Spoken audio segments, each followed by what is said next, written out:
Hi, this is ZTE Blade A72s and I'll show you how to check battery temperature with Ampere app on this device.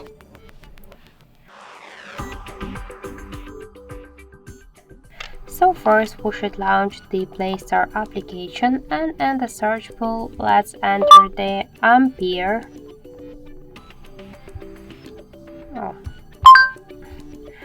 Ampere.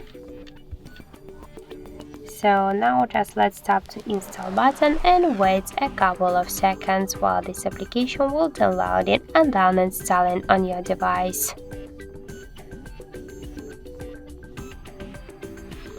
Then just tap to open the app, click to yes I agree, pick close and tap to OK. After that you'll see here information about your battery temperature, and in my case that's 30 and 8 degrees. And also we got here more information like the battery health, capacity, voltage, Android version and more other info. So that's it, thank you for watching, and if you find this video helpful, leave thumbs up and subscribe.